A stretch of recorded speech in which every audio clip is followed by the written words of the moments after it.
Au Parlement européen, avec Laurence Trochu, Guillaume Pelletier et Nicolas Bay, vos élus français membres du groupe des conservateurs et réformistes européens, ECR, nous nous battons pour sauver l'agriculture française et refuser l'adoption du traité de libre-échange avec le Mercosur. Soutenez notre action en signant notre pétition sur stop-mercosur.com. Cette publicité est financée par le groupe des conservateurs et réformistes européens, ECR. Bonjour Fabien Bouglet, merci d'être avec nous, j'espère que vous nous entendez. Alors, Fabien Bouglet va être avec nous dans quelques secondes, mes chers auditeurs, donc ça tombe bien puisque j'avais besoin de ces quelques secondes pour pouvoir vous introduire le sujet. Il y a quelques semaines, Fabien Bouglet et donc 10 anciens dirigeants spécialistes des questions énergétiques demandaient au Premier ministre dans Le Point l'arrêt immédiat de la politique énergétique qui fait flamber la facture électrique des Français.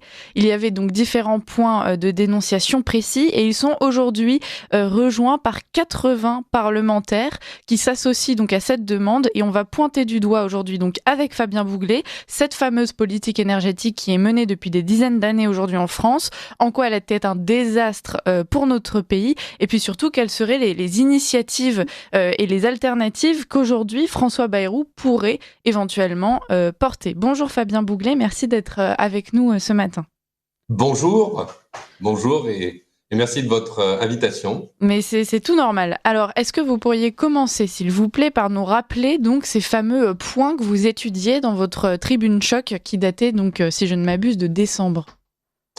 Oui, en fait, si vous voulez, en décembre, le Premier ministre était Michel Barnier et il avait, dans son discours de politique générale, évoqué le fait qu'il fallait développer le nucléaire et les énergies renouvelables avec une étude d'impact sur les éoliennes. Donc, ça avait déjà fait fureur dans le monde des lobbyistes de la filière éolienne. Et malgré cela, le ministre de l'Énergie, Olga Giverny, et le ministre de l'Écologie, qui portait le ministre de l'Énergie, Madame Agnès Pannier-Runacher, continuaient inlassablement dans la présentation du plan pluriannuel de l'énergie. Alors, il faut expliquer ce que c'est que le plan pluriannuel de l'énergie. C'est une sorte de texte qui lance les grandes orientations énergétiques dans les années qui viennent pour la France. Et dans le plan pluriannuel de l'énergie, qui était à l'étude à l'époque, eh bien, ce plan prévoyait la multiplication par 50 du nombre d'éoliennes en mer. Donc, on serait passé de 100 éoliennes en mer à 5000 éoliennes en mer.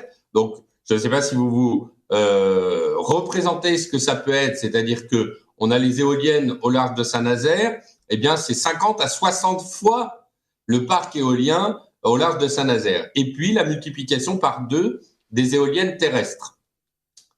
Dans le cadre d'échanges que je peux avoir avec les signataires de la tribune qui s'appelle Nous dénonçons, qui a fait d'ailleurs fureur au moment de sa sortie, oui, un peu dans le contexte politicien de la censure du gouvernement. Donc, c'était un peu compliqué d'apparaître médiatiquement, mais du moins, elle a percolé parce que nous avons dénoncé des choses fondamentales. La première, c'est le coût pour nos concitoyens de cette politique d'énergie intermittente sur la facture d'électricité, puisque nous avons rappelé que l'augmentation des factures d'électricité des Français était due à cette politique énergétique de en même temps avec l'introduction des éoliennes. Nous avons rappelé le fait qu'il pouvait y avoir une déstabilisation du réseau électrique avec des coupures d'électricité. Il faut bien avoir quand même, Liselotte, que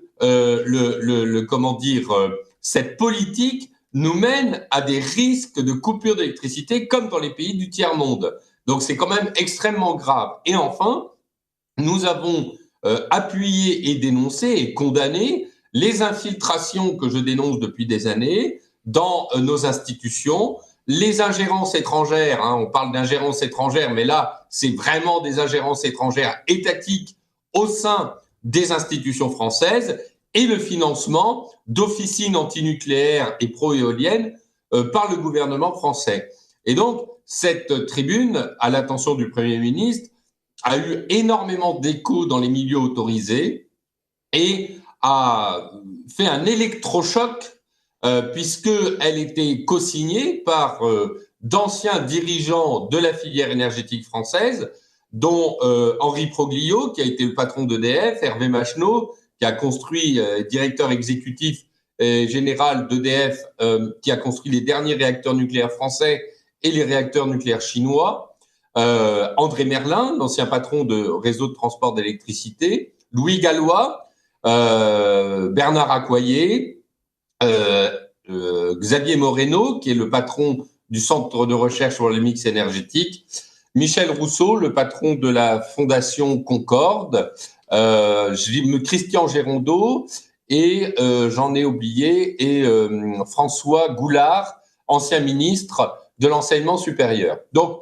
si vous voulez, c'était bien des personnes qui ont dénoncé, d'ailleurs, de nombreux aspects que je dénonce sur votre chaîne de radio et de télévision depuis des années. Et donc, c'était vraiment une prise de conscience de la gravité, je pèse mes mots, de la gravité de ce que nous étions en train de vivre en matière de mix énergétique. Et donc, pour rebondir sur ce que vous venez de préciser, eh bien, avant-hier, donc lundi, dans Le Point, ce sont 80 parlementaires de toutes tendances politiques confondues, mais avec beaucoup de sénateurs, qui ont demandé l'arrêt de cette politique des subventions aux énergies intermittentes, éoliennes et panneaux solaires, sur le fondement de notre dénonciation et de notre tribune dans Le Point. Donc, il y a un écho politique extrêmement puissant et extrêmement fort.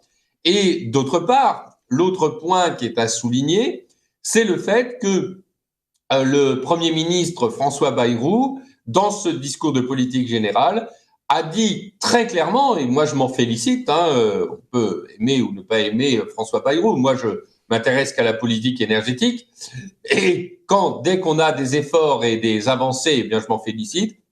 François Bayrou a évoqué que l'axe principal de sa politique serait pour la décarbonation par le développement massif du nucléaire et de la géothermie. Donc, je me félicite parce que, évidemment, progressivement, c'est en train de percoler et dans l'opinion publique et aussi au niveau des représentants politiques, gouvernementaux ou législatifs. Alors, on comprend bien l'influence que vous avez pour le moment dans le débat politique, Fabien Bouglet. Malgré tout, en face, vous allez avoir des adversaires de poids avec tous les lobbies en même temps qui se dressent justement, par exemple, contre le nucléaire. Est-ce que vous pensez que vous allez équilibrer la balance, vous allez réussir à la faire pencher de votre côté? Est-ce que c'est un combat perdu d'avance? Vous soulignez quelque chose de tout à fait exact. Nous sommes au cœur de la guerre. Nous sommes dans le choc, comme on dit, dans les batailles, le choc de la bataille. C'est-à-dire que là, toute l'artillerie, l'infanterie des camps sont en train de tirer à vue. Et effectivement, les adversaires de la France, les adversaires de la souveraineté énergétique de la France, ceux qui veulent vassaliser énergétiquement la France, ceux qui veulent la dominer par un contrôle énergétique, font tout, évidemment, pour lutter contre la France. Parce que, je le dis solennellement aujourd'hui, et la lutte contre la souveraineté de la France, et en particulier la souveraineté par le nucléaire et l'hydroélectricité, est un acte de guerre contre la France. Parce que la souveraineté énergétique est la quintessence et l'essence même de la souveraineté nationale. Sans énergie et sans contrôle énergétique, vous n'avez pas de souveraineté nationale. Parce que quand vous dépendez de fournisseurs extérieurs pour votre système électrique et énergétique, eh bien, vous avez en quelque sorte, vous dépendez politiquement de ces pays. C'est ce que j'exprime dans mon livre « Guerre de l'énergie au cœur du nouveau conflit mondial ». Et évidemment, dans cette guerre mondiale de l'énergie, à un moment où on est susceptible d'avoir un arrêt de la guerre en Ukraine, je l'avais dit d'ailleurs, que la guerre de l'énergie allait battre son plein avec, malgré la fin de la guerre en Ukraine, qui est un champ de bataille, une des batailles, mais pas la guerre mondiale. Et donc, de ce fait, la France, en défendant son modèle nucléaire, hydroélectricité, et avec un petit complément au gaz, pourquoi pas, pour ce qu'on appelle les pics de consommation, pour lutter contre les énergies intermittentes qui plombent la compétitivité de la France, évidemment, en défendant ce modèle-là, on défend la souveraineté de la France et on défend aussi son économie. parce qu'il y a un graphique que j'ai déposé sur Twitter avant-hier qui montre bien que depuis la crise en énergétique de 2022-2023, alors que la France avait un prix de l'électricité parmi les plus bas dans le monde et très proche du prix de l'électricité aux États-Unis, eh bien aujourd'hui, la France se rapproche d'un prix de l'électricité allemand qui a explosé. Et là, c'est justement l'enjeu, parce que du coup, du ce fait, nous perdons notre compétitivité industrielle et entrepreneuriale. Et d'ailleurs, ça se voit tous les jours avec les faillites d'entreprises qui sont dues à la baisse, à la baisse de la compétitivité et à la baisse des résultats du fait de l'explosion de la facture d'électricité. Et donc, nous allons gagner, parce que la France finit toujours par gagner, Liselotte. Donc, nous allons gagner cette bataille. C'est le sens de l'histoire. En face, de toute façon, ils quittent Twitter. Tous les artisans d'un modèle ancien quittent le champ de bataille, ils battent retraite. Vous savez, dans toute bataille, quand les gens quittent le champ de bataille, eh bien, ça signifie qu'ils ont perdu la guerre. Et donc, ils sont en train de la perdre. En tout état de cause, il y a 2 éléments fondamentaux. Le premier, c'est que Donald Trump, et un article du Figaro vient de sortir hier, vient d'annoncer la fin des subventions aux éoliennes et aux énergies intermittentes aux États-Unis, qui a déjà trop coûté. Et donc, c'est un signe qu'au niveau mondial, l'exemple américain va évidemment faire des émules. Et ensuite, deuxièmement, c'est l'annonce de toutes les grandes banques américaines du fait qu'elles quittent le plan climat mondial et en particulier la sortie de ce plan climat net zéro de BlackRock, le grand fonds d'investissement qui était très investi dans la filière éolienne. Alors, de ce fait, c'est un choc international. Ça veut dire que tous les grands financiers internationaux sont en train de quitter le champ des investissements dans le secteur éolien et dans le secteur des panneaux solaires. Alors, évidemment, ça ne va pas avoir une traduction immédiate en France, et les panneaux solaires et les éoliennes vont continuer à s'installer parce que malheureusement, il y a le poids de l'administration, des règlements, du changement. Mais c'est fini. La bataille est quasi gagnée, si je puis dire. Mais ça ne va pas encore se traduire. Donc moi, je suis très optimiste. Et évidemment, nous allons gagner cette bataille. Mais évidemment, c'est le chant du cygne, la bête immonde qui veut détruire la souveraineté énergétique de la France continue ses assauts désespérés et veut continuer malgré tout à croire à son narratif. Mais non, je le dis à la filière éolienne, vous pouvez quitter le navire, c'est fini, vous avez perdu. On a un auditeur en direct qui nous écrit: Fabien Bouglet distribue les mandales d'une façon industrielle. Voilà, votre franchise semble appréciée, Fabien Bouglet.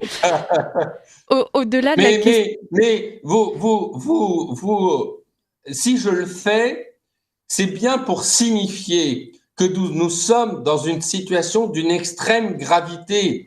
Je le dis souvent en souriant, plus pour conjurer le sort et conjurer la désespérance que l'on pouvait avoir. Mais la situation est catastrophique.